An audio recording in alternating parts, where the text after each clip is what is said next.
اس کائنات کا پہلا رشتہ خاوند اور بیوی ہے، اور انسانیت کا آخری رشتہ وہ بھی خاوند اور بیوی ہے کہ جنت میں ہر شخص اپنی بیوی کے ساتھ، ہر خاتون اپنے خاوند کے ساتھ ابدی زندگی گزارے گی۔ الحقنا بہم ذریتہم، ساتھ ساتھ رہیں گے اولاد رشتہ دار، لیکن ہر جوڑا اپنی جنت میں الگ۔ کسی رشتے کے لیے اتنی آیات نہیں اتاری گئیں جتنی خاوند بیوی کے لیے اتاری گئی، پوری سورت اور سینکڑوں آیات۔ ماں باپ کے لیے چند آیات ہیں، اولاد کے لیے چند آیات، رشتہ داروں کے لیے چند آیات، لیکن خاوند اور بیوی کے لیے سینکڑوں آیات۔ دو وجہ سے اس کو زیادہ پھیلایا گیا ہے، ایک اس کی اہمیت، ایک اس کی نزاکت۔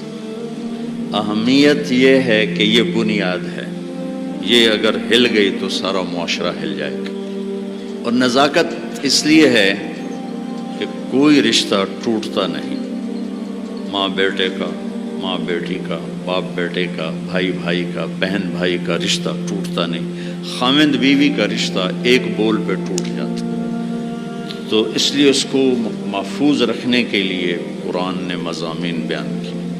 کسی رشتے کو اللہ نے اپنی نشانی کے طور پہ بیان نہیں کیا قرآن میں۔ زمین آسمان کو اللہ کہتا میری نشانی ہے، لیکن کسی رشتے کو اللہ نے نہیں کہا کہ میری بہت بڑی نشانی ہے۔ ایک رشتے کو اللہ کہتا ہے کہ یہ بھی میری بہت بڑی نشانی ہے، اور اس کو بڑی نشانیوں میں لے کر آیا۔ میری بہت بڑی نشانی ہے کہ میں نے تمہیں خاوند اور بیوی کے رشتے میں جوڑا، اور تین باتیں بتائیں جو کسی رشتے میں نہیں بتائیں۔ تمہیں سکون حاصل ہو، محبت ہو، غم خاری ہو، تین چیزیں اس رشتے میں بتائیں، سکون، محبت، غم خاری۔ تو بھائیو میرے عزیزو، ایک تو میں یہ آپ کے سامنے لانے کی کوشش کی کہ یہ رشتہ بہت اہم ہے، سب سے بڑا رشتہ، سب سے بڑا رشتہ۔ زندگی کیسے گزارنی ہے؟ لفظ نکاح میں پیغام موجود ہے۔ لفظ نکاح عربی ایسی زبان ہے جہاں ہر لفظ جہاں لگایا گیا ہے وہاں پورا پیغام لے کر آتا ہے، پورا پیغام۔ تو میں سوچتا تھا کہ اس رشتے کے لیے لفظ نکاح کیوں ہے، تو مجھے اتنے خوبصورت مناسبت ملی۔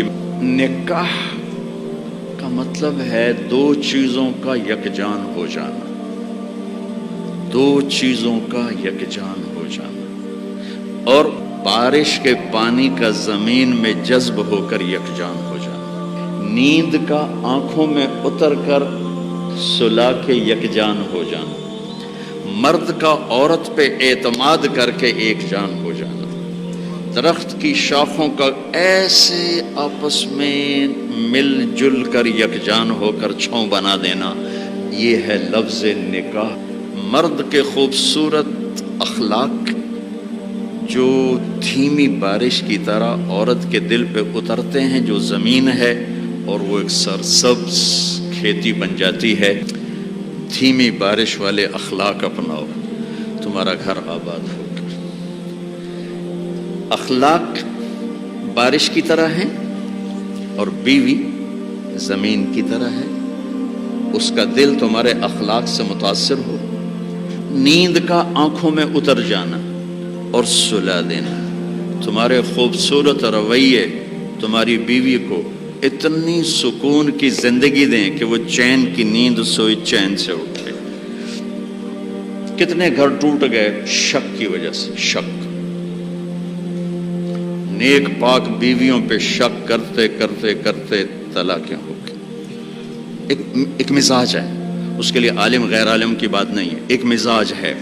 اگر تربیت نہ ہو تو یہ اپنے گھروں کو تباہ کر دیتے، چاہے عالم ہو، چاہے بادشاہ ہو، چاہے دیندار ہو، چاہے دنیا دار ہو۔ بیوی کے فون چیک کیے جا رہے، کتنے فون کیتا ہے، کتوں فون آیا، کتوں میسج کیتا ہے، کتوں میسج آیا۔